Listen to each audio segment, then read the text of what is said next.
So guys, ഞാൻ Baahubali the EPIC cinema കണ്ട് വന്നേക്കുന്നതാണ്. Actually ഇന്നലെ പോയി കണ്ട സിനിമയാണ്. ഇന്നലെ രാത്രി 8 മണിക്ക് തുടങ്ങിയ സിനിമയാണ്. അവസാനിക്കുന്നത് 11:45 ഇല്ല 12 ആയെന്ന് തന്നെ കൂട്ടിക്കോ. അപ്പോഴാണ് അവസാനിക്കുന്നത്. അപ്പോൾ നിങ്ങളൊന്ന് ആലോചിച്ച് നോക്കിയാൽ 4 മണിക്കൂർ പടം, അതായത് എപ്പിക്. 2 സിനിമകൾ, ബാഹുബലി ഫസ്റ്റും സെക്കൻഡ് പാർട്ടും കമ്പൈൻ ചെയ്ത് ചേർത്തൊട്ടിച്ചുണ്ടാക്കിയ ബാഹുബലി എപ്പിക്. ഇവർ ഒരുപാട് സീനുകൾ. ബാഹുബലിനെ കുറിച്ച് ഞാൻ പറയണ്ടല്ലോ ഗൈസ്. ഞാൻ ബാഹുബലി സിനിമ കണ്ട ആ ഒരു 2015 കാലം ഓർത്തു പോയതാണ്. 2015 ജൂലൈയിലാണ് ബാഹുബലി ഫസ്റ്റ് തിയേറ്ററിലേക്ക് ഇറങ്ങുന്നത്. ഞാൻ അന്ന് സത്യം പറഞ്ഞു കഴിഞ്ഞാൽ അന്ന് ഫസ്റ്റ് ഒന്നും പോയി കണ്ടില്ല പടം. ഒരാഴ്ച കഴിഞ്ഞിട്ടാണ് ഞാൻ പോയി കാണുന്നത്. അത് വേറൊന്നും കൊണ്ടല്ല, ഒന്നാം ആ സമയത്ത് എനിക്ക് ഭയങ്കര സാമ്പത്തിക ബുദ്ധിമുട്ടുണ്ടായിരുന്നു. ഭയങ്കര പ്രശ്നമായിരുന്നു. വീട്ടിലാണെങ്കിലും ഫിനാൻഷ്യൽ പ്രശ്നമായിരുന്നു. ഞാൻ അന്ന് വലുതൊന്നും അല്ലല്ലോ, പഠിക്കണല്ലേ. എൻ്റെ ഓർമ്മ ശരിയാണെങ്കിൽ 10ാം ക്ലാസ് കൊണ്ട് ഞാൻ പഠിക്കണതാണ്. അപ്പോൾ അത്രേ ഉള്ളൂ. 10ാം ക്ലാസ് ആണെന്ന് തോന്നുന്നു, ഓർമ്മ കിട്ടല്ല. 2015 10ാം ക്ലാസ് ഞാൻ പഠിക്കണതാണ്. ഓക്കെ. അപ്പോൾ ടിക്കറ്റിനൊക്കെ അന്നെന്ന് പറഞ്ഞാൽ 100 രൂപ, 100-110 തിയേറ്ററിന് ടിക്കറ്റിൻ്റെ വില. നമ്മളെ EVM സിനിമാസ് തോപ്പുംപടിയല്ല, ചുള്ളിക്കലുള്ള അവിടെ കൊച്ചിയിലാകെ ഒരു തിയേറ്ററേ ഉണ്ടായിരുന്നുള്ളൂ. അവിടെ പോയ കണ്ടത്. എൻ്റെ മോനെ, എന്താണ് രാജമൗലി പണി വച്ചിരിക്കുന്ന സിനിമ. ഒരു രക്ഷയില്ലാത്ത സിനിമ. എനിക്ക് ഒന്നാമത് എനിക്ക് ഈ രാജഭരണം, രാജാവ്, ചരിത്രം എന്നൊക്കെ പറഞ്ഞാൽ വല്ലാത്തൊരു ക്രേസാണ്. എനിക്ക് കാണാൻ തന്നെ ഭയങ്കര ഇഷ്ടം. ഒന്നാമത് ഞാൻ സത്യം പറഞ്ഞാൽ ഞാൻ ജനിച്ചത് ബഹ്റൈനിലാണ്, ബഹ്റൈനിലാണ്. അപ്പോൾ അതുകൊണ്ടൊക്കെ എനിക്ക് ഈ രാജാവ്, രാജഭരണം, ചരിത്രം ഇതൊക്കെ എനിക്ക് ഭയങ്കര ഫാസിനേഷനാണ് ഇതിനോട്. വല്ലാത്ത ഫാസിനേഷനാണ്. ഞാൻ ബാഹുബലി സിനിമ തിയേറ്ററിൽ കണ്ടിട്ട് എൻ്റെ പൊന്നെ വണ്ടറടിച്ച് എന്താണ് നടക്കണമെന്നായി. എനിക്കിപ്പോഴും ഓർമ്മയുണ്ട്. അത്ര വണ്ടറടിച്ച് കണ്ട് ഒറ്റ പ്രാവശ്യം തിയേറ്ററിൽ പോയി കണ്ട പടമാണ്. 2, 3, 4 പ്രാവശ്യം പോയി കാണാൻ ആഗ്രഹമില്ലാണ്ടല്ലോ. പക്ഷേ അന്നത്തെ ഒരു അവസ്ഥ അങ്ങനെയായിരുന്നു. ഒറ്റ പ്രാവശ്യം തിയേറ്ററിൽ പോയി കണ്ടുള്ളൂ. കാലകയാ, യുദ്ധം, എൻ്റെ മോനെ രാജമൗലി. നമുക്കെല്ലാവർക്കും ഈ ബാഹുബലി, എനിക്കറിയില്ല അന്ന് എത്ര ആൾക്കാരുണ്ടെന്ന്, പക്ഷെ ഞാനുണ്ടല്ലോ അന്നത്തെ സമയത്തോട്ടെ 2015 അന്നത് ഈ തിയേറ്ററിൽ ബാഹുബലി ഇറങ്ങി റിലീസ് കഴിഞ്ഞ് അത് ടി വിയിൽ വരുന്ന ഒരു കാലമായിരുന്നു. അന്ന് എൻ്റെ കയ്യിൽ സ്മാർട്ട് ഫോൺ ഉണ്ടായിരുന്നു. പക്ഷെ അത് എൻ്റെ കയ്യിൽ ഉണ്ടായിരുന്നു സ്മാർട്ട് ഫോൺ. പക്ഷെ അത് ഇത്ര കുഞ്ഞ് ഫോണായിരുന്നു. ചെറിയ സ്ക്രീനുള്ള ഫോണ്. സ്മാർട്ട് ഫോണാണ്. സാംസങ്ങിൻ്റെ ഒരു ഫോണ്, സാംസങ് വെള്ള കളറിൽ ഡിയോസോ എന്ന് പറഞ്ഞൊരു ചെറിയ സ്ക്രീനാണ്, ഭയങ്കര ചെറിയ സ്ക്രീൻ സൈസുള്ള സ്മാർട്ട് ഫോൺ തന്നെ. പക്ഷെ അതിനൊന്നും മറ്റേ യൂടോറൻ്റ് വെച്ച് ഡൗൺലോഡ് ചെയ്ത് കെൽപ്പൊന്നുള്ള ഫോണല്ലായിരുന്നു. ഞാൻ അന്ന് ആ ഒരു ഇതും ഉണ്ടായില്ല. അന്നും ഉണ്ടായിരുന്നു ഡൗൺലോഡിങ്. ഈ മൂവി റൂൾസ് എന്ന് പറഞ്ഞ സൈറ്റൊന്നും പറയാൻ പാടില്ലല്ലോ. എന്തായാലും അതിലൊരു സിനിമ ഡൗൺലോഡ് ചെയ്യാനൊരു ഇതൊക്കെ. പക്ഷെ അത് ഫസ്റ്റ് വന്നതെന്ന് പറഞ്ഞാൽ അന്ന് OTT ഒന്നും അത്ര ഇല്ല. OTT ഇല്ലെന്നോ അങ്ങനത്തെ സംഭവമൊന്നുമില്ല. ഞാൻ ഫസ്റ്റ് ബാഹുബലി കണ്ട് കോരിത്തഴിച്ച് തിയേറ്ററിൽ നിന്ന് ഇറങ്ങി. പിന്നെ ഞാനത് കാണുന്ന ബാഹുബലി വീട്ടിൽ നിന്നാണ്. വീട്ടിൽ നമ്മൾ ഹോളിലാണല്ലോ TV ഉള്ളത്. ഈ വീടല്ല, തറവാടായിരുന്നു ആ സമയത്ത്. തറവാടിലായിരുന്നു. അവിടെ മറ്റേ മഴവിൽ മനോരമയിൽ 6 മണിക്കോ 6:30 എന്തോ ഒരു പ്രീമിയർ ഷോ ഉണ്ടായിരുന്നു. അന്ന് ഞാൻ പരസ്യം പോലും വകവെക്കാതെ മണിക്കൂറുകളിൽ ലൈറ്റൊക്കെ ഓഫ് ചെയ്തു. വൈകുന്നേരം നിങ്ങൾക്ക് അറിയാൻ പറ്റും, പലയിടത്തും മുസ്ലിം കുടുംബങ്ങളിൽ പ്രാർത്ഥിക്കാൻ കയറുന്ന സമയമാണ്. മറ്റേ മഗ്‌രിബ് എന്നൊക്കെ പറയും. മഗ്‌രിബ് നിസ്കരിക്കാൻ കയറുന്ന സമയമാണ്. അപ്പോൾ ഹോളിൽ അധികം ആൾക്കാരുണ്ടാവാറില്ല. തറവാടാണ് ഞാൻ പറഞ്ഞത്, വലിയ വീടാണ്. അത്യാവശ്യം തറവാടിൻ്റെ അത്യാവശ്യം വലിപ്പമൊക്കെയുള്ള പറയണേണ് ഞാൻ. അപ്പോൾ അന്ന് ഞാൻ മഴവിൽ മനോരമയിലാണ് പിന്നെ ഇത് കാണുന്നത്. ഇത് കണ്ട് കഴിഞ്ഞ് ആ സമയത്ത് ഇങ്ങനൊരു ഡയറക്ടർ ഉണ്ട്. പക്ഷെ അന്നും എനിക്ക് ഓർമ്മയില്ല. അന്നും ഞാൻ ഇദ്ദേഹം ഈ SS രാജമൗലി എന്ന് പറഞ്ഞ വ്യക്തിനെ അന്ന് എനിക്ക് ഓർമ്മയില്ല. അങ്ങനെ ഡയറക്ടറിനെയൊക്കെ നോക്കി നമ്മൾ സിനിമ അങ്ങനത്തെ ഒന്നും അല്ല. നമ്മൾ 10ാം ക്ലാസ് പഠിക്കുക, നമ്മൾ ഡയറക്ടറൊന്നും ഞാൻ നോക്കിയിട്ടില്ല അന്നത്തെ സമയത്ത്.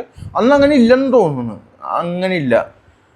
അപ്പോൾ പക്ഷേ ഈ രാജമൗലിനെ നമ്മളെല്ലാവരും കണ്ടിട്ടുണ്ട്. ഞാൻ കണ്ടിട്ടുണ്ട്. ഇതിനു മുമ്പ് ഇങ്ങനെ ഓരോ സിനിമ ഞാൻ ആസ്വദിച്ച് കണ്ടിട്ടുണ്ട്. അങ്ങയുടെ സിനിമ ഇതിലാണ് വന്നിട്ടുള്ളത്. ഏത് നമ്മുടെ മഴവിൽ മനോരമയിൽ മലയാളം ഡബ്ബ് ഈച്ച എന്ന് പറഞ്ഞാൽ കിച്ച സുദീപിൻ്റെ ഈച്ച മഴവിൽ മനോരമയിൽ. എൻ്റെ മോനെ, അത്ര എൻജോയ് ചെയ്ത് കണ്ടിട്ടുള്ള പടമാണ്. പക്ഷേ മഴവിൽ മനോരമയിൽ മാത്രമേ ആ പടം വന്നിട്ടുള്ളൂ എന്നേ, വേറെ എവിടെയും ഞാൻ കണ്ടിട്ടില്ല. അതിൻ്റെ മലയാളം വേർഷനാണ് ഞാൻ പറയുന്നത്, മലയാളം വേർഷൻ. അതേപോലെ തന്നെ ധീര, ധീരയൊക്കെ എസ് രാജമൗലിയുടെ പടമാണ്. അതൊക്കെ ഞാൻ എപ്പോഴാണ് അറിയണമെന്നറിയോ, ഈ ബാഹുബലി കഴിഞ്ഞിട്ടാണ് എനിക്ക് തോന്നുന്നത് എനിക്ക് ഇതൊക്കെ ഇങ്ങനെ ഒരു ഡയറക്ടർ ഉണ്ട് ഇദ്ദേഹത്തിൻ്റെ പടം, ഇങ്ങനെ ചരിത്ര സിനിമകളുടെ ഒരു ആരാധകൻ, ഒരു ഫാസിനേറ്റിംഗ് ആളാണെന്ന് ഞാൻ അറിയുന്നത്. അദ്ദേഹം തന്നെ എഴുതി അദ്ദേഹം തന്നെ സംവിധാനം ചെയ്ത പടമാണ് ബാഹുബലി. അല്ല സോറി, അദ്ദേഹം തന്നെ എഴുതി എന്ന് പറഞ്ഞാൽ പുള്ളിയുടെ ഫാദർ, അവർ ഭയങ്കര സിനിമ ആയിട്ട് ബന്ധമുള്ള ആൾക്കാരാണ്. ഫാദർ എഴുതി, പുള്ളി ഡയറക്റ്റ് ചെയ്തു. പക്ഷെ 8-നേക്കാളും ഡയറക്ഷനാണ് പടം. ഇപ്പോൾ ധീരയാണെങ്കിൽ ആ സമയത്ത് അത് വല്ലാത്തൊരു എന്താ പറയുക അത്ഭുതം സിനിമയായിരുന്നു. മലയാളത്തിൽ നിങ്ങളൊന്ന് ആലോചിക്കടേ. 2025 നമുക്ക് അത്രയും ഗ്രാൻഡ്യൂറിലൊരു ചരിത്ര സിനിമയൊക്കെ എടുക്കാൻ പറ്റിയിട്ടുണ്ടോ എന്ന് ചോദിച്ചാൽ സംശയമാണ്. എടുക്കാൻ പറ്റിയിട്ടില്ല. ഇപ്പോൾ പഴശ്ശിരാജയൊക്കെ ഓഫ് കോഴ്സ് അതൊരു എപ്പിക് ഹിസ്റ്റോറിക് മൂവിയാണ്. പക്ഷേ അത് ശരിക്കും ട്രൂ ഇവൻറ്റ്സ് അല്ലെങ്കിൽ അതിൽ എന്തെങ്കിലുമൊക്കെ ഒരു കാര്യം അതിൽ നിന്ന് ഇൻസ്പയർ ചെയ്തിട്ടാണല്ലോ ഈ സിനിമ ഉണ്ടാക്കിയത്. പക്ഷേ ഈ ബാഹുബലി അതേപോലെ ധീരയാണെങ്കിൽ പോലും അതൊരു ഫിക്ഷണലാണ്, ടോട്ടലി ഫിക്ഷനാണ്. നമ്മളിപ്പോൾ ഈ കുഞ്ഞാലി മരക്കാർ അറബിക്കടലിൻ്റെ സിംഹമൊക്കെ എടുത്ത് പ്രിയദർശൻ പറഞ്ഞൊരു സംഭവം ഉണ്ട്. എന്നാണ് ഇതിൽ ഇത്രയും ശതമാനം ഫിക്ഷനാണ്, ബാക്കി ശരിക്കുള്ള കഥയാണ്. പക്ഷെ ഇത് totally fiction, from the scratch ഉണ്ടാക്കിയെടുത്ത പടമാണെന്ന് ആലോചിക്കട്ടെ. ബാഹുബലി അങ്ങനെ ഒരു ലോകം, വായും സൂര്യനെ കാണാൻ പാട്ടൊന്നും ഞാൻ ഓർക്കണില്ല അന്ന്. അതിന് മ്യൂസിക് എഴുതിയേക്കണേ എന്താണ് അദ്ദേഹത്തിൻ്റെ പേര്, കീരവാണി. പുള്ളിക്ക് ഈ അടുത്ത ഒരു അവാർഡ് കിട്ടി, ഗ്ലോബൽ അവാർഡ് സംതിങ് കിട്ടി. അപ്പോഴാണ് ഞാൻ പിന്നെ പുള്ളീനെ ശ്രദ്ധിക്കുന്നത്. നമ്മൾ RRR പുള്ളിയുടെ സോങ് നാട്ടുവിൽ അങ്ങേരൊക്കെ ഉണ്ടാക്കി വെച്ചേക്കുന്ന ഒരു പാട്ട് ബാഹുബലിയിൽ. എൻ്റെ മോനെ. അപ്പോൾ ഈ എപ്പിക്കിലേക്ക് വന്നു കഴിഞ്ഞാൽ ഞാൻ പറഞ്ഞില്ലേ, മഴവിൽ മനോരമക്ക് ഒരുപാട് റോളുണ്ട്. എനിക്ക് ഈ തെലുങ്കു സിനിമ അല്ലെങ്കിൽ രാജമൗലി, അതേപോലെ തന്നെ ഈ പ്രഭാസ്, പിന്നെ മറ്റേ ധീരയിലെ നമ്മുടെ RRR ഉണ്ടായിരുന്ന അദ്ദേഹം, അങ്ങനെ അവരെയൊക്കെ പരിചയപ്പെടുത്തുന്നതിൽ ഭയങ്കര വലിയ ഒരു റോള് മഴവിൽ മനോരമ അന്ന് ഞാൻ ഭയങ്കര കണ്ടിട്ടുള്ളൊരു ചാനലാണ്. മാത്രമല്ല നിങ്ങൾക്കറിയാം കുറേ അവാർഡ് ഷോ ഒക്കെ മഴവിൽ മനോരമയിലായിരുന്നു ടെലികാസ്റ്റ് ചെയ്തുകൊണ്ടിരുന്നത്. ഇന്ന് സത്യം പറഞ്ഞാൽ ഇവിടെ വീട്ടിൽ ചാനലൊന്നും കാണുന്ന പരിപാടിയില്ല, കണക്ഷൻ തന്നെ വേണ്ടെന്ന് വെച്ച് നെറ്റ് മാത്രമേ ഉള്ളൂ. ടി വിയിൽ യൂട്യൂബിൽ തന്നെ എല്ലാം ഉണ്ടല്ലോ, മാത്രമല്ല ഇന്നെല്ലാം OTT പരിപാടി. പക്ഷേ ആ ഒരു സമയം മോനെ ഒരു അടിപൊളി സമയമായിരുന്നു. ഒരു സിനിമ കാണുന്ന ഒരു ഭയങ്കര എക്സൈറ്റ്മെൻറ്റ് ചെയ്ത് കണ്ട ടി വിക്കാർക്ക് അല്ലെങ്കിൽ ചാനലുകാരുടെ ഒരു പീക്ക് പീരീഡായിരുന്നു നമുക്ക് വേണമെങ്കിൽ പറയാം. കാരണം ഞാനെന്നല്ല ഒരുപാട് പേര് എൻ്റെ സ്കൂളിലൊക്കെ എത്രയോ പേര് മഴവിൽ മനോരമ എഡിറ്റ് ഇങ്ങനെ ഇരുന്ന് കാത്തിരുന്ന സിനിമ ഒന്നുകൂടി കാണാനായിട്ട്. അപ്പോൾ ഇപ്പോൾ എപ്പിക്കിലേക്ക് വരുമ്പോൾ ഞാൻ ജസ്റ്റ് ഇന്നലെ രാത്രി 8 മണിക്ക് ഞാൻ പറഞ്ഞ ഷോ ഉണങ്ങി കണ്ട്. എനിക്കിപ്പോൾ എനിക്കെന്ന് മാത്രമല്ല, തിയേറ്ററിൽ ബുദ്ധിജീവികളും അല്ലാതായിട്ട് പലരും ഉണ്ടാവുമല്ലോ സിനിമ കാണാനായിട്ട്. ഒട്ടുമിക്ക എല്ലാവരും ചില സീനുകളിൽ ഫസ്റ്റ് ഇൻ്റർവെല്ലിന് മുമ്പായിക്കോട്ടെ ഇൻ്റർവെല്ലിന് ശേഷം ആയിക്കോട്ടെ, അതായത് ഫസ്റ്റ് പാർട്ട് സെക്കൻഡ് പാർട്ട്, ഇവർ ഈ ഇൻ്റർവെല്ലിൻ്റെ അവിടെ എഴുതി കാണിക്കണതൊക്കെ കൊള്ളാം സംഭവം.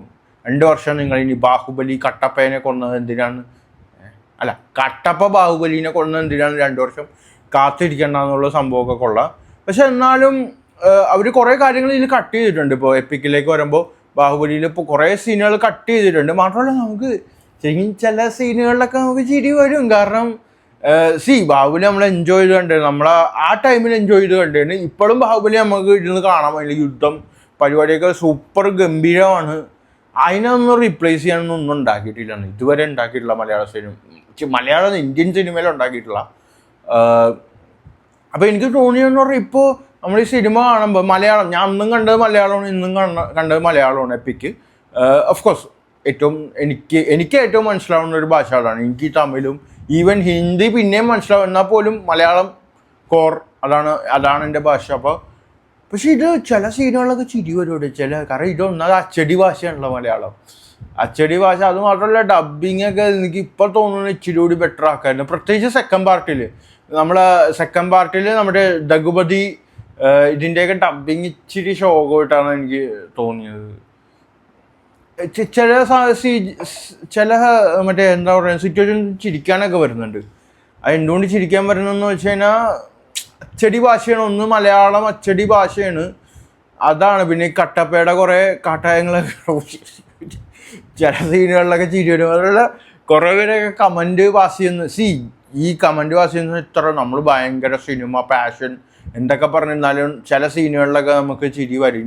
ഇന്ന് എപ്പിക്ക് എനിക്ക് കണ്ടപ്പോൾ അങ്ങനെയാണ് തോന്നി. ചില സീനുകളിൽ അത് ബേസിക്കലി അത് എന്തുകൊണ്ടാണെന്ന് വെച്ച് കഴിഞ്ഞാൽ ഡബ്ബിങ് അങ്ങനെയാണ്, ആ അച്ചടി ഭാഷ ഡബ്ബിങ് മലയാളം അങ്ങനെയാണ്. പിന്നെ ഇതിൽ ഇപ്പോൾ കള്ള പറയേണ്ട ആവശ്യം എല്ലാവർക്കും അറിയാം കഥയുടെയൊക്കെ. ഈ സിനിമയിലേക്ക് ഈ എപ്പിക്കാക്കി അവർ ഇതാക്കിയപ്പോൾ റീമാസ്റ്റർ ചെയ്ത് അവർ ഒന്നുകൂടി ഗ്രാൻഡ്യൂറായിട്ട് അവർ റിലീസ് ചെയ്യുമ്പോൾ കുറേ എനിക്ക് തോന്നുന്നു പടത്തിനെ അവർ കുറച്ച് കൊന്നെന്ന് തോന്നുന്നു. കാരണം ചില സീനുകൾ കട്ട് ചെയ്ത് ഓഫ് കോഴ്സ് സമയത്തിൻ്റെ ഒരു പ്രശ്നം കൊണ്ട്. മാത്രമല്ല ഡബ്ബിങ്ങിലും അതേപോലെ മറ്റേ നമ്മുടെ കാലകയുടെ സീനിലൊക്കെ എന്തോ കട്ട് ചെയ്ത പോലെ ശരിക്കും. ഞാൻ ആ സിനിമ ജസ്റ്റ് ഡൗൺലോഡ് ചെയ്തിട്ടുണ്ട് ഒന്നുകൂടി ബാഹുബലി കാണാമെന്ന് പറഞ്ഞിട്ട്. പിന്നെ ഇൻട്രവലിൻ്റെ സീൻ കഴിഞ്ഞ് സെക്കൻഡ് പാർട്ടിലാണെങ്കിൽ ഉടുക്കത്തെ ജമ്പിങ് സിനിമ കാണുമ്പോൾ ഒരുമാതിരി മറ്റേ ഫ്രെയിം ഇങ്ങനെ നടന്ന് ജമ്പ് ചെയ്യണ ഒരു പരിപാടി. അതൊക്കെ എന്ത് ബോറായിരുന്നു എന്നറിയോ ആ ജമ്പിങ് പരിപാടിയുടെ. ഇത്രയും വലിയ സിനിമ, ഇത്രയും വലിയ തിയേറ്റർ ഇപ്പോഴും റിലീസ് ചെയ്താൽ കാണാൻ ആൾക്കാരുള്ള സിനിമ എന്തിനാണ് കൊല്ലുന്നത് ഇങ്ങനെ?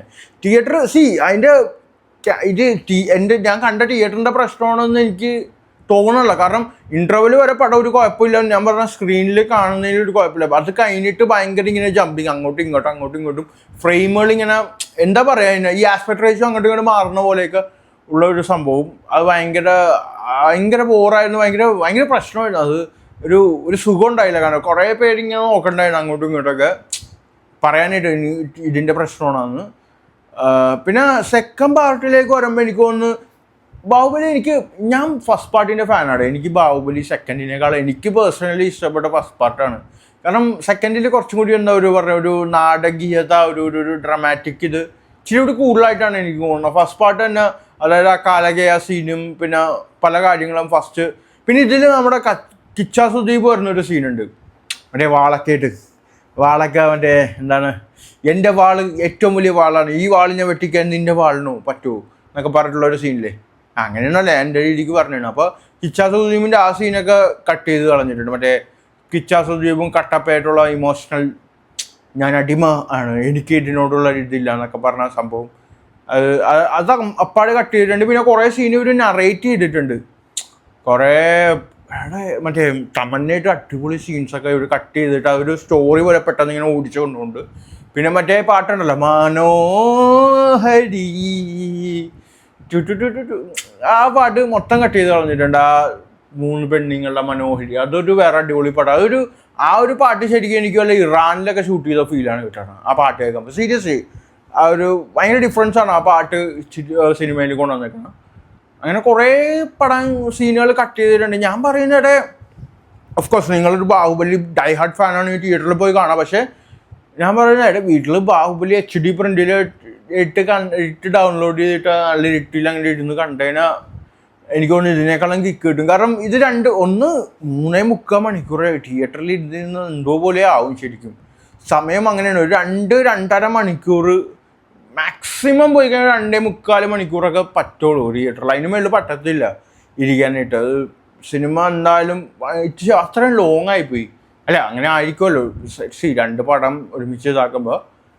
പക്ഷേ എന്താ പറയുക, ബാഹുബലി നമ്മളിവിടെ നിന്നും എനിക്ക് തോന്നുന്നു ഇനി ഇങ്ങനത്തെ ഉണ്ടാക്കാൻ പറ്റത്തില്ല. നമ്മളിവിടെ ലോഹ ഒക്കെ ഗംഭീര സിനിമയാണ്, ലോഹയൊക്കെ അടിപൊളി പടമാണ്. പക്ഷെ ബാഹുബലി ഒരു ലോകം ഫ്രം ദ സ്ക്രാച്ച് ഉണ്ടാക്കാന്ന് പറഞ്ഞാൽ അത് പുള്ളിക്കേ പറ്റുള്ളൂ. പിന്നെ നമ്മൾ ഇൻഡസ്ട്രി മലയാളം നോക്കുമ്പോൾ എനിക്ക് തോന്നുന്നു മലയാളത്തിൽ അത്രയും ഇതില്ല, നമുക്ക് അത്രയും പ്രോഫിറ്റ് ഇല്ല, അതായത് അത്രയും നമ്മൾ പോപ്പുലേഷൻ ഇല്ലല്ലോ. അതുകൊണ്ടൊക്കെ ഇരിക്കും നമ്മുടെ മലയാളത്തിൽ അധികം ഹിസ്റ്റോറിക് സിനിമകൾ എടുത്തിട്ടും വിജയിക്കാതെ. ഇപ്പോൾ ഫോർ എക്സാമ്പിൾ വിജയിക്കാതെ ഈ പഴശ്ശിരാജയൊക്കെ വിജയമാണോ എന്ന് ഇപ്പോഴും സംശയമാണ്, എനിക്കറിയില്ല. ഇപ്പോഴും അതിനെക്കുറിച്ച് ഡിബേറ്റ് നടക്കേണ്ടത് ഇത്ര കോടി നേടി അല്ലെങ്കിൽ പടം പൊട്ടിയതാണെന്നൊക്കെ. നമ്മുടെ ലാലേട്ടൻ്റെ മറ്റേ പടം ഉണ്ടല്ലോ, മറ്റേ പ്രിയദർശൻ ഡയറക്റ്റ് ചെയ്ത മറ്റേ ആ സിനിമ പോലും ഒരു സാമ്പത്തിക വലിയ വിജയമല്ല. ഞാൻ ഉദ്ദേശിച്ച കാലാപ്പണി സിനിമയാണ്. അതുപോലും എത്രമാത്രം വിജയമാണെന്ന് അറിയില്ല. അപ്പോൾ നമ്മുടെ ഇൻഡസ്ട്രിയിൽ മാത്രമല്ല, നമ്മൾ മലയാളം ഇൻഡസ്ട്രിയുടെ ഏറ്റവും വലിയ പ്രശ്നമായിട്ട് എനിക്ക് തോന്നിയിട്ടുള്ളത് നമ്മൾ ഒരു സിനിമയും ഇപ്പൊ ലോഹ പോലും നിങ്ങൾ നോക്കിയോ, അത് അങ്ങോട്ട് റിക്വസ്റ്റ് ചെയ്തിട്ടാണ് ഹിന്ദി പതിപ്പൊക്കെ ഇറക്കിയത്. സി ആസ് പെർ ഇൻഫോർമേഷൻ ഞാൻ പറയണതാണ്, അങ്ങോട്ട് റിക്വസ്റ്റ് ചെയ്ത് അല്ലെങ്കിൽ അത്രയും ഇത് കണ്ടതുകൊണ്ടാണ് അവർ ഹിന്ദി പാട്ടൊക്കെ ഇറക്കിയത്. നമ്മളൊരു സിനിമ ഇറക്കുമ്പോൾ ഇപ്പം നമുക്കൊരു പാൻ ഇന്ത്യൻ സിനിമ ഇറക്കണമെങ്കിൽ പാൻ ഇന്ത്യ ലെവലിൽ മാർക്കറ്റ് ചെയ്യണം. എല്ലാ ഭാഷയിലും ഡബ്ബിങ് അത്ര അടിപൊളിയായിരിക്കണം. നമ്മൾ ഇപ്പോൾ മലയാള സിനിമയുടെ ഏറ്റവും വലിയ പ്രശ്നം എന്ന് പറഞ്ഞാൽ ഈ OTT ഒക്കെ വന്നപ്പോഴാണ് പിന്നെയും വിദേശികൾ അല്ലെങ്കിൽ മറ്റ് സംസ്ഥാനക്കാർ നമ്മുടെ സിനിമ കാണാൻ തുടങ്ങി. അത് ഡബ്ബിങ് ഉള്ളത് കൊണ്ടാണ്, അവരുടെ ഭാഷയിൽ ഡബ്ബിങ്. പക്ഷെ അതൊക്കെ എത്ര ബോറ് ഡബ്ബിങ് ആണെന്ന് എനിക്കറിയോ. എൻ്റെ ഒരു ഫ്രണ്ട് ഉണ്ട്, മുംബൈയിലാണ് പുള്ളിക്കാരൻ. അവൻ ഹിന്ദിയാണ് ആള്, ഹിന്ദി ഇംഗ്ലീഷ് സംഭവമാണ്, മലയാളിയല്ല. പരിചയപ്പെട്ട ഒരു പുള്ളിയാണ് കുറേ നാൾ മുമ്പ്. അവൻ്റെ അടുത്ത് പറഞ്ഞു, അവനവിടെ ഒരു ലോക്കൽ തിയേറ്ററിൽ പോയി കണ്ടു ഒരു മലയാള സിനിമ. നമ്മളെ പടത്തിൻ്റെ പേരെന്തായിരുന്നു, നമ്മുടെ മമ്മൂക്കട ഭീഷ്മപർവ്വം പോയി കണ്ടു. അവൻ പറഞ്ഞു, എടാ എന്ത് കൂറ ഡബ്ബിങ്ങാടാ ഈ സിനിമക്കുള്ളത്, ഇത്രയും കൂറ ഡബ്ബിങ് എന്നാണ് അവൻ പറഞ്ഞത്. കാരണം അതെ ഹിന്ദിയിൽ ഇറങ്ങിയിട്ടുണ്ട്, അവിടെ തിയേറ്ററിലൊക്കെ എന്തോ കളിച്ചിട്ടുണ്ട്, പക്ഷെ അത്ര കൂറ ഡബ്ബിങ് ആണെന്ന് അവൻ പറഞ്ഞത്. അപ്പോൾ അതാണ് നമുക്ക് വലുതാവണമെങ്കിൽ നമ്മളാദ്യം വിചാരിക്കണം, നമ്മൾ ഇൻഡസ്ട്രി ആൾക്കാർ മൊത്തം നമ്മൾ കണ്ടന്റ് വൈസ് നമ്മൾ അടിപൊളിയാണ്. പക്ഷേ ഞാൻ എങ്ങോട്ടൊക്കെയാണ് പറഞ്ഞു പോകണം ഉണ്ടായിരുന്നു. ഇപ്പോൾ വേറെ സ്ഥലത്ത് ബാഹുബലി പറഞ്ഞിട്ട് വേറെ സ്ഥലത്തേക്ക് പോയല്ലോ. ഇതാണ് വിഷയത്തിന് തന്നെ മാറി പോകുന്നത്. ഇപ്പോൾ ബാഹുബലി ഞാൻ പറയുന്ന എപ്പിക് സിനിമ നിങ്ങൾ കാണണമെങ്കിൽ നിങ്ങൾ ധൈര്യമായിട്ട് പോയി ടിക്കറ്റ് എടുത്ത് കാണാം. പക്ഷേ ഇങ്ങനത്തെ കുറച്ച് പ്രശ്നങ്ങളുണ്ടാവും. ഒന്ന് കട്ടിങ് ഉണ്ട്, ഓഫ് കോഴ്സ് പാട്ട് പോട്ടെ, കുറേ സീൻസ് കട്ടിങ് ഉണ്ട്.